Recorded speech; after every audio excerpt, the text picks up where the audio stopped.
اللہ سے دوستی لگاؤ، اور کتنا آسان ہے ساری زندگی کے گناہ کر کے اور ایک دفعہ کہہ دو یا اللہ توبہ، ایک قطرہ آنسو، یہ میرا کرتا ہے نا، اس کو دھونے کے لیے ایک بالٹی پانی چاہیے، کم از کم ایک بالٹی پانی چاہیے، لیکن 80 سال کے گناہوں کو دھونے کے لیے اللہ کہتا آنسو کا ایک قطرہ جو تیری آنکھ میں ہی رہے، باہر نہ نکلے، اتنا دے دے میں تیرے 80 سال کے گناہ دھو دوں گا۔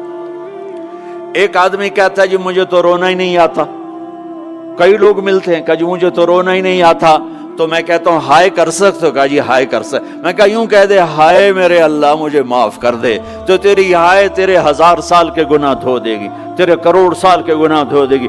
دیکھو تو صحیح واسطہ کس سے ہے؟ کریم سے۔ مجھے بتاؤ میں ڈاکٹر مبین پہ ناراض ہو جاؤں، یہ مجھے منانے آئے تو میں اس کو ویلکم کروں گا یا دروازے نہیں کھولوں گا؟ بولو کیا کروں گا؟ ویلکم تو نہیں کروں گا نا، میں کہوں گا جاؤ دفعہ ہو جاؤ، کیا منہ اٹھا کے آ گئے ہو؟ چلو ہم تو دوست ہیں، میری ماں ناراض ہو جائے میں منانے جاؤں گا، منہ ادھر کر کے بیٹھ جائے گی، منتیں کروائے گی، پیر پکڑوائے گی، خوش آمدیں کروائے گی، پھر معاف کر۔ اور میرا اللہ کیا کہتا ہے؟ من تقرب الیہ، ساری زندگی شراب زنا میں گزار دی، دانت ٹوٹ گئے، بال سفید ہو گئے، کمر جھک گئی، اب اس کو خیال آیا توبہ کروں، لوگوں نے تانے دیے جا اب تیری توبہ، تو شرم نہیں آتی؟ کعبہ کے منہ سے جاؤ کہ غالب شرم تم کو مگر نہیں آتی، تو اور کہاں جانا ہے؟ اور کہاں نہ کہیں جہاں میں اما ملی، جو اما ملی تو کہاں ملی، میرے جرم خانہ خراب تیرے عفو بندہ نواز میں کدھر جائیں؟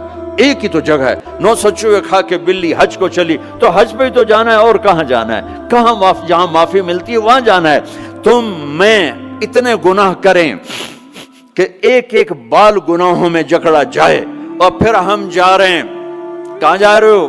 کہ مسجد جا رہا ہوں اللہ سے صلح کرنے، تو وہ کہے گا یہ منہ اور مسور کی دال، اس عمر میں تیری توبہ، اور میرے اللہ کی خبر کیا آئی ہے؟ میرے اللہ کی خبر کیا آئی ہے؟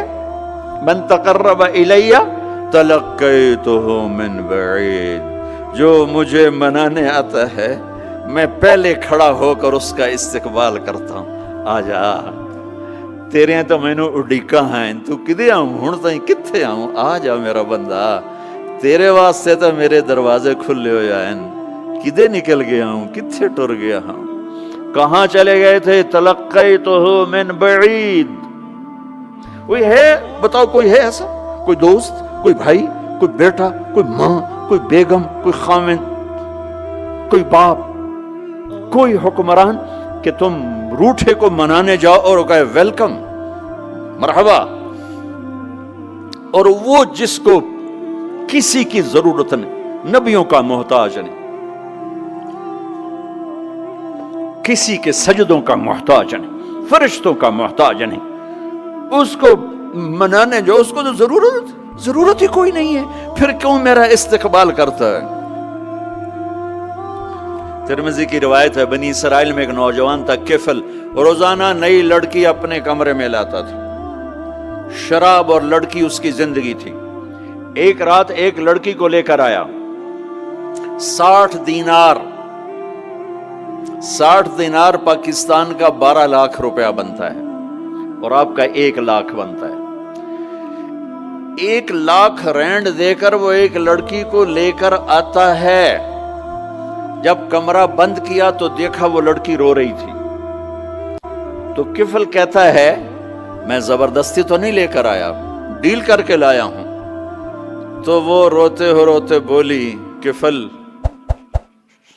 طوائف نہیں ہوں، غریب ہوں، مجھے غربت نے عزت بیچنے تک پہنچا دیا ہے۔ میں کہا کرتا ہوں جب مالدار لوگ زکوٰۃ نہیں دیتے تو غریبوں کی بیٹیاں طوائف بن جاتی، جب مالدار لوگ اپنے دنیا کو جنت بناتے ہیں اور غریبوں کو بھول جاتے ہیں تو غریبوں کی بیٹیوں کی عزتیں یوں نیلام ہوتی ہیں، وہ ساری زندگی کے لیے طوائف کا داغ اپنے ماتھے پہ لیتی ہیں اور زندگی بھر عزت کا ایک لمحہ نہیں گزار سکتی۔ اور طوائفوں سے کھیلنے والے وہ ویسے ہی مسٹر رہتے ہیں، وہ ویسے ہی ہز ہائنس رہتے ہیں، ویسے یور آنر رہتے ہیں، ایک بچی کی عزت برباد ہو گئی اور اس خبیث کی عزت ویسے کے ویسے ہے، اس لیے تو میرے اللہ نے قیامت کا دن رکھا ہے، اس لیے تو میرے اللہ نے قیامت کا دن رکھا ہے۔ ہائے ہائے